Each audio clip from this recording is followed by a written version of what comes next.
ദിവസം വരെ വെച്ച് അവനെ റൂമിൽ വെച്ചകത്ത്. അതായത് 15-ാം തീയതി വന്ന് തിരിച്ചു പോയി. ആ 16-ാം തീയതി മുതലേ റൂമിനകത്ത് ഇവർ അടച്ചിട്ടിട്ട് നല്ല രീതിയിൽ പീഡിപ്പിക്കുന്നത് കൊടിയ മർദ്ദനമാണ് ചെയ്തുകൊണ്ടിരിക്കുക. ഇപ്പം നമ്മൾ പത്രത്തിൽ കണ്ട കറക്റ്റാണ്. ഇവിടെ 10-30 കുട്ടികളെ മുമ്പ് വെച്ചിട്ട് ഒരു തുണി പോലും ഇല്ലാതെ തുണിയെല്ലാം മാറ്റി ബെൽറ്റ് കൊണ്ട് അടിച്ച് ഈ 3 ദിവസം കൊടിയ പീഡനം നടത്തിയിട്ട് അവർ കെട്ടി തൂക്കിയ. അത് നമ്മൾ ആദ്യം ആരോപണം പോലെയല്ല, നമുക്കറിയാമെന്നുള്ള കാര്യം ആദ്യമേ പറഞ്ഞു. പോസ്റ്റ്മോർട്ടം റിപ്പോർട്ട് വന്നപ്പോൾ അത് വളരെ കറക്റ്റായി, എല്ലാം വളരെ കറക്റ്റായി. അവൻ്റെ 3 ദിവസം വരെ പഴക്കമുള്ള അവൻ്റെ ഇൻസൈഡ് ഏരിയ മൊത്തം പാർട്സുകൾ 3 ദിവസം വരെ പഴക്കമുണ്ടെന്ന് പറയുന്നു. തലയ്ക്ക് പുറകിൽ അടി കിട്ടിയിട്ടുണ്ട്. വയറ്റിൽ ഒരു തുള്ളി വെള്ളമില്ല, ആഹാരവുമില്ല, ഒന്നുമില്ല. 3 ദിവസം വരെ ഉള്ളത്. അപ്പോഴും കറക്റ്റായി. പിന്നെ ഇവിടെ വന്നപ്പോഴും കുട്ടികൾ എന്നോടും പറഞ്ഞു. ഞാൻ ഗൾഫിലായിരുന്നു. ഗൾഫിൽ നിന്ന് ഈ കാര്യം അറിഞ്ഞിട്ടാണ് വന്നത്, മരണം അറിഞ്ഞിട്ടാണ് വന്നത്. ഇവിടെ വന്നപ്പോഴേ അറിഞ്ഞു തൂങ്ങി മരിച്ചു. മകൻ്റെ ബോഡി കൊണ്ടുവരാൻ ആൾ പോയിരിക്കുന്നു. 19-ാം തീയതി ആൾ പോയിരിക്കുന്നു. 20-ാം തീയതി കൊണ്ടുവന്നു. 20-ാം തീയതി ബോഡി കൊണ്ടുവന്ന് ഇവിടെ കിടത്തി. അപ്പോഴേ എന്നോടെല്ലാവരും പറഞ്ഞു തൂങ്ങി മരിച്ചാണ്. വേറെ ആർക്കും ഒന്നും അറിയില്ലായിരുന്നു. ഈ ബോഡി കൊണ്ടുവരുന്നവർക്ക് പിന്നെ ഈ വിവരം കിട്ടിക്കൊണ്ടിരിക്കുന്നത്. ഈ അവിടെ നടന്ന കാര്യങ്ങളും എല്ലാവർക്കും വരണ സമയത്ത് കിട്ടിക്കൊണ്ടിരിക്കുക. ഇവിടെ വന്ന് ബോഡി കിടത്തി സംസ്കാരത്തിന് വേണ്ടി കൊണ്ടുപോയി. എൻ്റെ ഇളയ മോനെ ചെയ്യുന്നതല്ല. ഞാൻ പുറത്തിരിക്കുകയായിരുന്നു, ഞാൻ കൂടെ പോയില്ല. അവിടുന്ന് അവൻ്റെ കുറച്ച് കൂട്ടുകാർ വന്നിട്ട് കുറച്ച് നേരം ഞാൻ മാറി നിന്നപ്പോഴേ ആ കൂട്ടുകാരിൽ 2-3 പേര് എൻ്റെ അടുത്ത് വന്നു. 10-20 കൂട്ടുകാർ വന്നെന്ന് തോന്നുന്നു. അപ്പോഴായി ഈ കാര്യം എന്നോട് ഒന്ന് ചെവിയിൽ പറഞ്ഞിട്ട് അങ്ങ് പോയത്. ആരടുത്തും പറയില്ലേ, പറഞ്ഞു കഴിഞ്ഞാൽ കുഴപ്പമാണ്. 2-3 കുട്ടികളെ പേരും പറഞ്ഞു. ഇങ്ങനൊരു സംഭവം നടന്നിട്ടുണ്ട്, അവരെ ഹോസ്റ്റൽ റൂമിൽ കൊണ്ട് കെട്ടി തൂക്കിയിരുന്നു.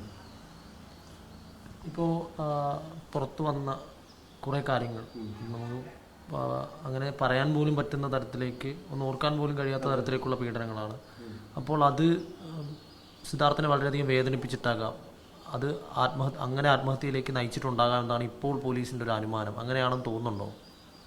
100% ഞാൻ പറയുന്നു, സിദ്ധാർത്ഥ ഒരിക്കലും അവൻ ആത്മഹത്യ ചെയ്യില്ല. എനിക്ക് നല്ല വിശ്വാസമുണ്ട്. പോലീസ് ഏത് രീതിയിലും അനുമാനിക്കട്ടെ, അതിന് ഞാനൊന്നും പറയുന്നില്ല. അവരനുമാനം എന്താണെന്നുള്ളത് അത് നോക്കാം. എനിക്ക് തൃപ്തിയല്ല എന്നുണ്ടെങ്കിൽ ഞാൻ അതിൻ്റെ അടുത്ത സ്റ്റേജിലോട്ട് പോകും, അന്വേഷണം. അവരെ ഏത് രീതിയിലും അനുമാനിക്കട്ടെ, കുഴപ്പമില്ല. സിദ്ധാർത്ഥൻ അത് ചെയ്യില്ല എന്നുള്ളതും എനിക്ക് 100% ഉറപ്പാണ്. കാരണം അവന് യാതൊരു രീതിയിലുള്ള പ്രഷറും വേറെ പ്രഷറില്ല, ഈ കാര്യമൊന്നുമില്ല.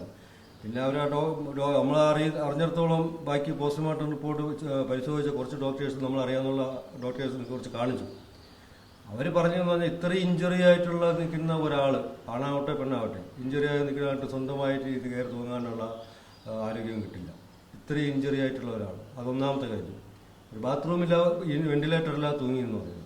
ബാത്റൂമിലെ വെന്റിലേറ്റർ പറഞ്ഞാൽ എത്ര ഹൈറ്റ് വരും എന്നുള്ള കാര്യം അവിടെ പോയി നോക്കിയവർക്ക് അറിയാം. പോലീസും പറഞ്ഞിട്ടുണ്ട് അവൻ്റെ ബാത്റൂമിലെ വെന്റിലേറ്ററിൽ അങ്ങനെ തൂങ്ങാൻ പറ്റില്ല. പിന്നെ ബാത്റൂമിലെ വെന്റിലേറ്റർ അതെങ്ങനെ തൂങ്ങാം? മുണ്ടിൽ തൂങ്ങി നിൽക്കുന്നു എന്ന് പറയുന്നത്. മുണ്ടിൽ തൂങ്ങി നിൽക്കുന്നു എന്ന് പറഞ്ഞാൽ കഴുത്തിൻ്റെ പാട് വയറിൻ്റെ പാടാണ്, ഇലക്ട്രിക് വയറിൻ്റെ പാടാണ് കഴുത്തിൽ കിടക്കുന്നത്. തൂങ്ങിയത് മുണ്ടിൽ നിന്നാണ്. അതെങ്ങനെ പറ്റും? അതിൻ്റെ കൂടെ എന്നോട് ആ കുട്ടികൾ പറഞ്ഞിട്ട് പോയത്, സിഞ്ചോയും അക്ഷയ് റഹാനും ചേർന്നിട്ട് റൂമിൽ കൊണ്ട് തീർത്തിട്ട് പോയതാണ് പങ്കിളെന്ന് പറഞ്ഞത്. ഈ അക്ഷയ് അടുത്ത സുഹൃത്താണെന്നാണ് ഒരു അമ്മ പറയുന്നത്. അക്ഷയ് അവൻ്റെ ഏറ്റവും അടുത്ത സുഹൃത്താണ്. ഫസ്റ്റ് ഇയർ മുതൽ അടുത്ത സുഹൃത്തായിരുന്നു. ഈ കഴിഞ്ഞ മാസം വീട്ടിൽ വന്നിരുന്നു. കഴിഞ്ഞ 2 മാസം മുമ്പ് സിദ്ധാർത്ഥം വീട്ടിൽ വിളിച്ചുകൊണ്ട് വന്നായിരുന്നു. അക്ഷയ് റഹാൻ ഉൾപ്പെടെ ഒരു 10-ഓളം പേര് വന്നിരുന്നു. വന്നിട്ട് അവരിവിടെ നിന്ന് ആഹാരം കഴിച്ചു പോയി. അവൻ്റെ അമ്മയെ കയ്യിൽ നിന്ന് ആഹാരം കഴിച്ചു. അവർ തിരുവനന്തപുരം ജില്ല മൊത്തം കാണിച്ചു. ഇതെല്ലാം കൊണ്ടുപോയതാണ്. അക്ഷയുടെയൊക്കെ സ്വഭാവം മാറിയെന്ന് പറഞ്ഞാൽ സെക്കൻഡ് ഇയർ ആകുമ്പോഴേ അവർക്ക് പാർട്ടി ചേരണം. അത് അവിടുത്തെ ഒരു നിയമം, SFIയുടെ നിയമം. സെക്കൻഡ് ഇയർ ആകുമ്പോൾ പാർട്ടി ചേരണം. ഫസ്റ്റ് ഇയർക്ക് പാർട്ടി ചേരാൻ പറ്റില്ല. പറ്റാത്ത കാര്യം എന്ന് പറഞ്ഞാൽ ഫസ്റ്റ് ഇയറിൻ്റെ ഹോസ്റ്റൽ അവിടെയല്ല. ഫസ്റ്റ് ഇയർ ഹോസ്റ്റലിൽ ഏകദേശം 20 കിലോമീറ്റർ പുറത്താണ്. അപ്പോൾ ഫസ്റ്റ് ഇയറിൽ അവർക്ക് സീനിയേഴ്സിനെ അവരെ തൊടാൻ പറ്റില്ല. രാവിലെ കൊണ്ടുവരും, വൈകുന്നേരം കൊണ്ടുപോകും സ്കൂൾ ബസ്സിൽ, കോളേജ് ബസ്സിൽ. സ്കൂൾ കുട്ടികളെ പോലെ വേറെ ഒന്നും പറ്റില്ല. സെക്കൻഡ് ഇയർ മുതലാണ് ക്യാമ്പസിനകത്ത് ഹോസ്റ്റലുള്ളത്.